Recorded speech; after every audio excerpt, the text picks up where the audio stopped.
할렐루야. 할렐루야. 오늘도 주일 2부 예배에 나오신 여러분 모두를 주의 이름으로 축복합니다. 여러분의 영혼이 잘된 것처럼 범사가 잘되고 강건하시기를 축복합니다. 무더운 여름, 또 코로나와 감기가 또 기승을 부리고 있는데 이 여름 가운데 여러분 하나님께서 건강 주셔서 이 여름 또 잘 건강하게 나시고 또 하나님 앞에 영광 돌리며 살아가는 여러분 모두가 될 수 있기를 축복합니다. 아론탄이라고 하는 홍콩 출신의 세계적인 건축가가 있습니다. 우리나라 SK텔레콤 본사 건물 그리고 쉐라톤 그랜드 워커힐 호텔을 이분이 설계했고요. 또 홍콩의 대표적인 건물인 AIA 빌딩, 인도 하얏트 호텔, 중국 베이징 국제 학교들을 설계를 했습니다. 그런데 이분이 한국에 올 때 이런 말을 했다고 그래요. 한국에 오면 항상 인상적인 것이 도시 야경 속에 빨갛게 빛나는 십자가라는 겁니다. 교회가 정말 많다라고 하는 생각을 갖게 되고 또 올 때마다 십자가는 더 늘어가는 것 같다 이렇게 이야기를 했다고 해요. 이분이 이 십자가를 보면서 제일 먼저 드는 생각 뭐겠습니까? 교회겠죠. 그렇습니다. 그만큼 십자가라고 하는 것은 기독교의 상징이에요. 그렇다면 언제부터 우리는 이 십자가를 사용해 왔을까? 처음부터 교회가 생겨나면서부터 교회는 이 십자가를 사용했을까?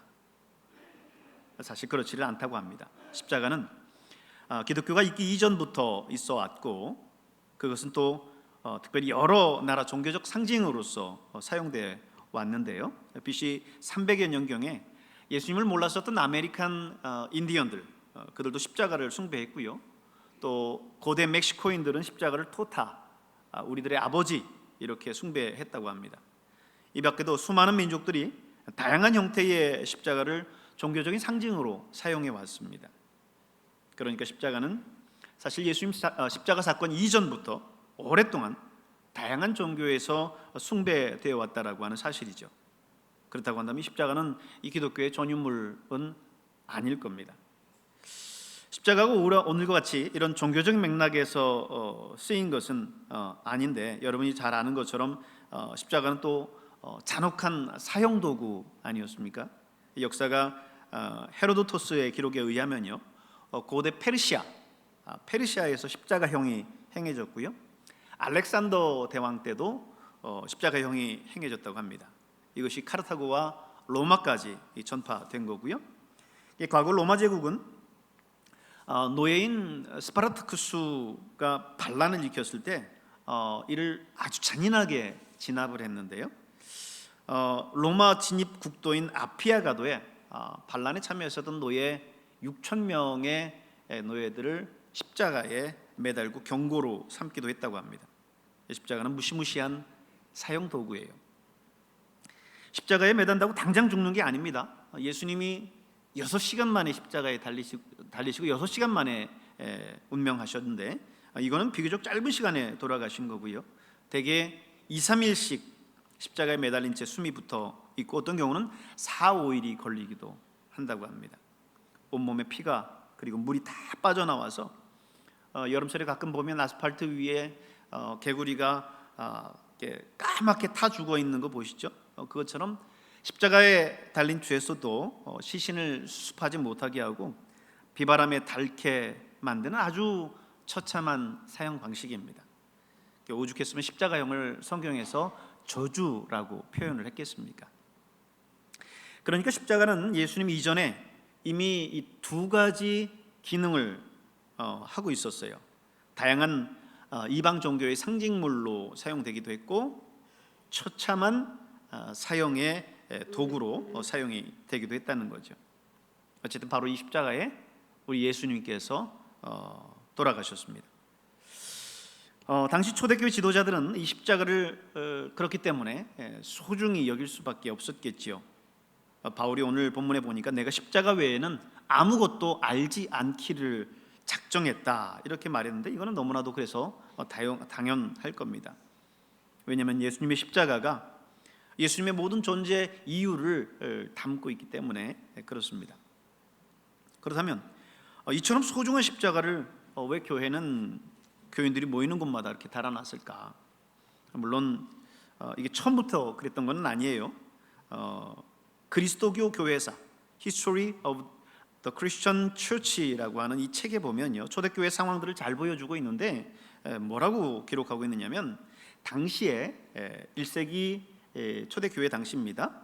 십자가상은 전혀 사용하지 않았으며 십자형 상징물은 전혀 없었다, 이렇게 기록하고 있죠. 오늘날의 상식으로 본다면 참 놀라운 일이죠. 교회가 있으면, 예수님의 공동체가 있으면 당연히 십자가가 있어야 된다라고 오늘날 생각을 하는데, 초대교회 당시에는 그렇지 않았다라고 하는 겁니다. 오늘날도 보면 우리가 보통 대한예수교 장로회 합동 측 가장 대표적인 그런 우리 장로교에 있는 교파인데, 거기에 가보면 본당 앞에 십자가가 없습니다. 그거는 나름의 그들의 이유가 있었던 거죠. 그래서 합동총회에서 따로 그들이 결의를 해서 그렇게 한 거기도 해요. 그 이유는 계속해서 보도록 하겠습니다. 사도 바울은 이 십자가의 중요성과 가치를 강조했지만 당시 그리스도인들은 전혀 십자가를 사용하지는 않았어요. 왜냐하면 두 가지 이유 때문입니다. 하나는 구약 때부터 우상 숭배 금지 명령이 주는 영향 때문이에요. 고린도전서 10장 14절에 보면요, 내 사랑하는 자들아 우상 숭배하는 일을 피하라, 이렇게 권면하는 내용이 나오듯이 초대교회는 구약의 전통에 따라서 우상 숭배를 철저히 금했습니다. 이런 분위기 속에서 교회는 이 십자가가 또 다른 숭배의 대상이 되는 것을 의도적으로 교회가 피했던 겁니다. 또 다른 하나는 예수님의 십자가 이전에 아까 말씀을 드렸듯이 이미 다른 이방 민족들이 다양한 종교에서 이 십자가를 의식에 활용하고 사용하고 있었어요. 그렇기 때문에 그 이방 종교들하고 같이 이게 뭐랄까요, 아이덴티티가 겹칠까봐 정체성에 그런 혼란이 있을 수도 있기 때문에 의도적으로 피한 것이라고 할 수 있습니다. 십자가는 기독교에 있어서 그 어떤 것보다도 의미가 있는데, 당시에 앞서 말씀드린 그런 두 가지 이유들 때문에 십자가를 소유하거나 또 십자가를 걸고 하는 것을 피했어요. 대신 교회는 모일 때마다 이 십자가에 대한 가르침을 시작했습니다.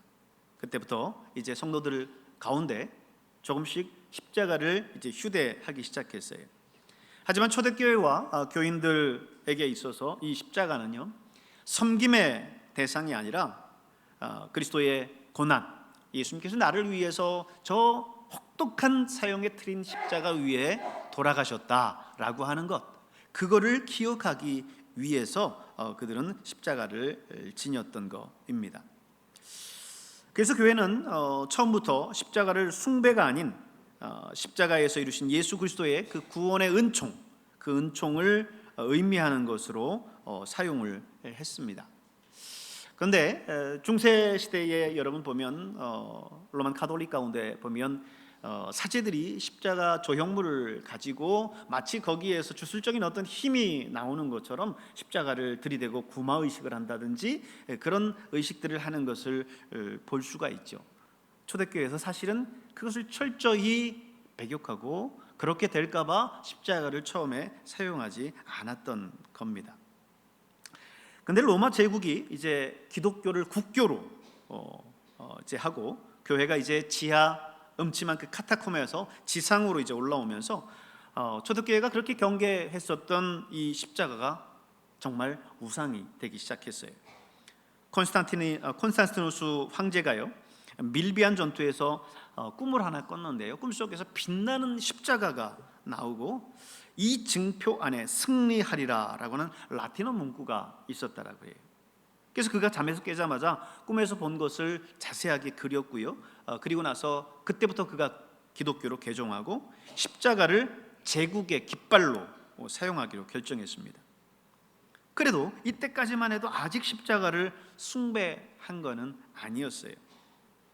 이 십자가 숭배와 관련해서는요, 성 조지 전설이 유력한데, 이 설에 의하면 세인트 조지는 유목 민족인 케레이 부족에게서 이 십자가를 빌려서 사용했다는 거예요.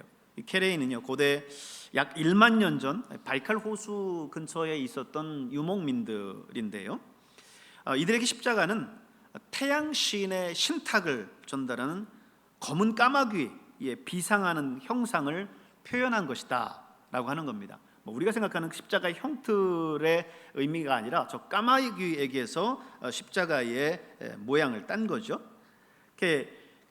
로마가 이들과 이 케레이 부족과 민족과 함께한 이유는 그 당시 유럽을 초토화시켰었던 유목 민족이 훈족인데요, 이 훈족으로부터 로마가 생존하기 위해서였다고 합니다.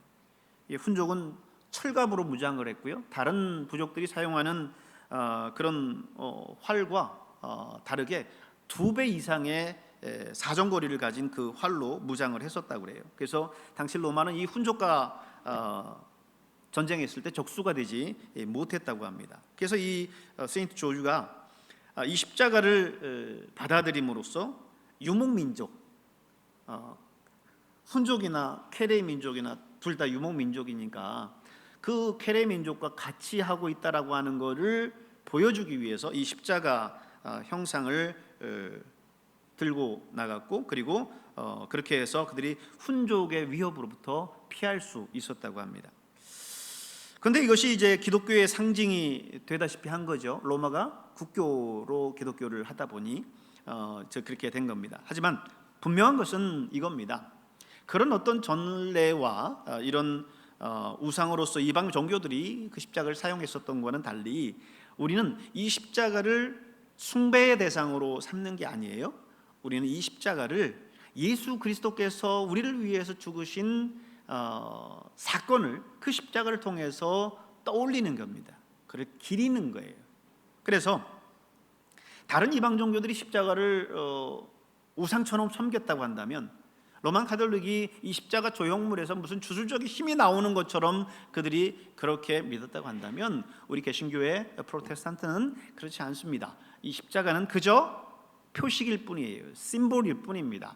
예수님의 그 십자가 사건, 나를 위해서 대신 죽음을 당하신 예수 그리스도의 그 사건을 떠올리게 하기 위한 심볼일 뿐이라는 것을 우리는 기억해야 됩니다. 그럼 십자가는 뭔가? 예수 그리스도의 그 숭고한 죽음을 그리는 그 내용, 그것을 기억하는 내용이라는 거죠. 그래서 사도 바울이 오늘 본문에 내가 너희 중에서 예수 그리스도와 그의 십자가에 못 박힌 것 외에는 아무것도 알지 않기로 작정하였다라고 고백을 하고 있죠. 여러분, 그렇습니다. 여러분 십자가를 볼 때는 여러분 그렇게 믿지 마세요. 이 성경책 자체에는 주술적인 힘이 없습니다. 똑같은 종이 위에 글자일 뿐이고, 십자가의 그 조형물도 마찬가지입니다. 그저 인간이 만든 그런 조형물일 뿐입니다. 거기에서 주술적인 힘이 나오지 않습니다. 오늘 여러분 이 성경 속에 있는 말씀을 통해서, 그 말씀의 내용을 통해서, 십자가를 통해서 우리가 기억하는 것은 예수 그리스도의 그 사건을 기억하기 위한 것이라고 하는 것을 기억하시면서 늘 십자가를 대할 수 있기를 바랍니다. 이 십자가에서 우리가 또 볼 때마다, 십자가를 볼 때마다 우리가 봐야 되는 첫 번째는요, 본복입니다.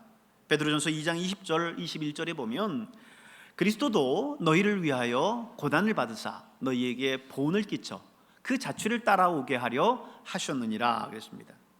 예수 그리스도께서 저와 여러분을 위해서 십자가를 지시고 골고다까지 그 무거운 걸음을 걸어가셨어요.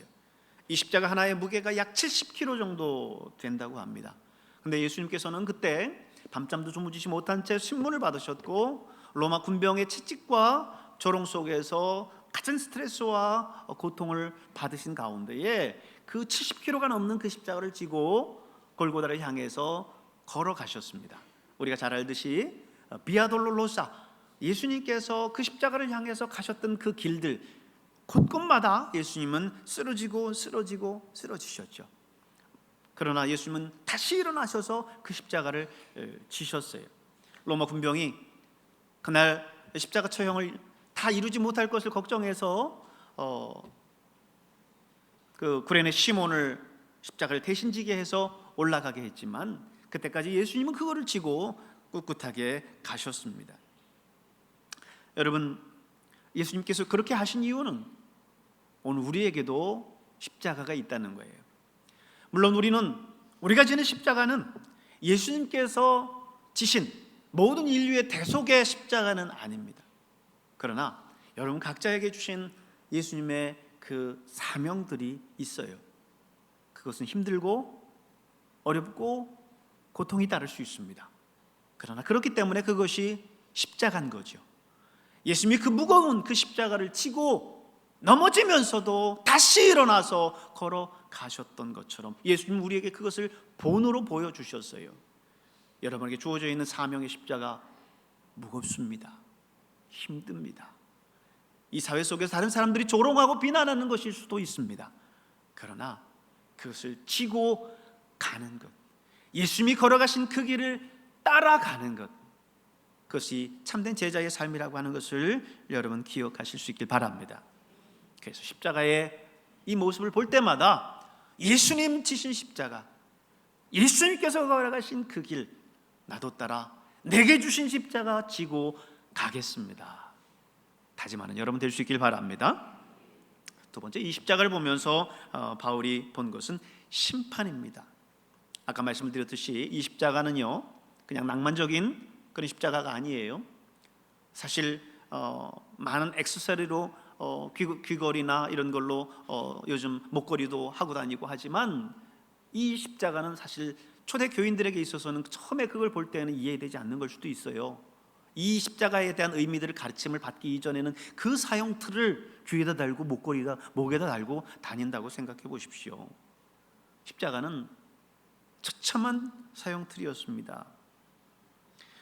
그러나 성경은 우리에게 말씀해 주시기를 그 십자가가 사실 예수님이 지셔야 될 십자가가 아니라 저와 여러분이 져야 할 십자가였다라는 사실을 말씀해 주고 있어요.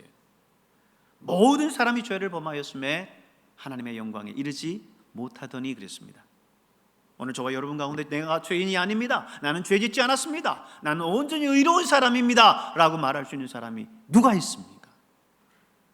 성경이 규정한 대로 저와 여러분을 포함한 모든 사람은 다 죄인입니다. 한 번 죽는 것은 사람에게 정하신 것이요 그 후에는 심판이 있으리니 말씀했습니다. 죄에 대한 마땅한 심판을 받게 된다라고 하는 거예요. 그렇다고 한다면 오늘 저와 여러분의 그 죄로 말미암아 우리는 그 십자가에 못 박혀 죽었어야 될 사람들입니다. 그런데 우리 예수님께서 대신 그 십자가의 형틀에 죄 없으신 그분께서 우리의 죄를 위해서 그 십자가를 지셨습니다. 우리를 대신해서 심판을 받으셨습니다. 그러기에 오늘 우리 늘 그 사실 앞에 십자가를 볼 때마다 감격하고 감사할 수 있어야 돼요. 세 번째, 바울이 십자가를 통해서 본 것은 화해입니다. 십자가는 하나님이 인간을 위해서 주신 화해의 상징이에요. 하나님은 십자가를 통해서 당신과 인간 사이를 화해시키셨어요. 우리가 죄를 지음으로 말미암아 하나님과 우리 사이에는 죄의 장벽이 가로막기 시작했고 하나님과 우리 사이는 원수의 관계가 됐습니다. 그런데 하나님께서 친히 우리를 향해서 화해의 손길을 내미셨는데 그것이 바로 당신의 아들이신 예수 그리스도를 이 땅에 보내셔서 대신 그 속죄를 치르게 하시고 오늘 그 관계를 화해시키셨다라고 하는 거예요. 한글 사전에 화해를 정의할 때 이렇게 정의하고 있습니다. 갈등과 다툼을 그치고 서로 가지고 있던 나쁜 감정을 푼다, 이렇게 이야기를 했어요. 오늘 이 정의를 보면요, 어쨌든 쌍방강에 서로 문제를 전제로 합니다. 그런데 오늘 하나님과 우리 사이의 이 화해에서는 쌍방간의 문제가 아니라 오직 우리의 문제였어요. 우리의 죄악의 문제였습니다. 근데 하나님께서 친히 손을 내미셔서 우리를 받아주셨어요. 우리를 화해케 하셔서 은혜의 선물로 우리를 다시 받아주셨습니다. 마지막으로 바울이 십자가를 통해서 본 것은 승리, 빅토리입니다. 이 부분에서 많은 분들이 생각할 거예요. 십자가는 오히려 패배고 부활이 승리 아닙니까? 라고 이야기할 수 있는데, 그것도 그럴 것이 예수님께서 십자가에 못 박혀 운명하실 때 말씀이 뭐였습니까? 나의 하나님, 나의 하나님, 어찌하여 나를 버리셨습니까? 오늘 이 말씀을 들을 때에 우리는 승리의 외침이라기보다는 패배의 절규처럼 보이지 않습니까? 그렇기 때문에 많은 분들이 이 십자가는 패배다라고 생각하기 쉬운데, 사실 이 외침은요, 예수님이 시편 22편 1절의 말씀을 읊으신 겁니다. 유대인들은 누구나 헤어나기 힘든 곤경에 빠지면요, 이 시편 22편을 암송하는 전통이 있습니다. 예수님께서 그 고통 속에서, 그 헤어날 수 없는 그 고통 속에서 역시 시편 22편 말씀을 암송하셨던 거죠. 내 하나님이여, 내 하나님이여, 어찌하여 나를 버리셨나이까? 어찌 나를 멀리하여 듣지 돕지 아니하시오며 내 신음소리를 듣지 아니하시나이까? 계속해서 22편에 보면 시인은요, 자기가 얼마나 조롱을 당하는지, 멸시를 당하는지 호소하고, 자기의 뼈마디가 어그러지고 혀는 입천장에 달라붙었고 손과 발이 마구 찔리고 악당이 그의 옷을 나눠 가지고 속옷을 걸고 제비를 뽑았다라고 하소연합니다. 하지만 이 시의 마지막은 하나님이 자신을 구원하러 오셨음을 감사하며 승리의 주를 찬양하면서 마무리가 됩니다. 따라서 예수님께서 이 시를 십자가 위에서 외치신 거는요, 패배나 원망에서 외친 것이 아니라 승리를 주실 그 하나님, 그분을 신뢰하고 감사하는 거였어요. 하지만 예수님이 십자가에 6시간 달려 계시다 보니 이 시를 끝까지 낭송할 기력조차 없으셨고 일찍 돌아가셨던 거였죠. 그렇기 때문에 시편 22편, 이 노래는 승리의 노래지 패배나 원망의 노래가 아닙니다. 하나님은 한 번도 마귀에게 패배하신 적이 없어요. 보세요. 왜 십자가가 승리냐면요, 예수님은 항상 역설을 외치셨습니다. 지는 것이 이기는 것이다. 낮아지는 것이 높아지는 것이다. 오른뺨을 치면 왼뺨을 돌려대라. 원수를 미워하지 말고 사랑하라. 십자가는 그래서 겉으로는 패배의 옷을 입혀져 있는 것 같지만 그 본질은 승리입니다.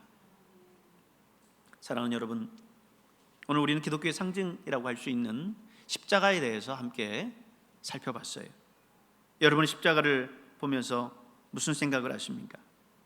이 십자가는 바로 나를 위한 십자가고 그 십자가 사건은 바로 나의 일이다, 이렇게 고백할 수 있어야 돼요. 하지만 안타까운 것은 우리가 십자가에 달린 예수님 앞에 감사하면서도 놀랍게도 오늘도 그 예수를 다시 십자가에 못 박고 현저히 욕보인다라는 거예요. 오늘 저와 여러분이 이 예수를 십자가에 못 박는다라는 거예요. 무슨 말이에요?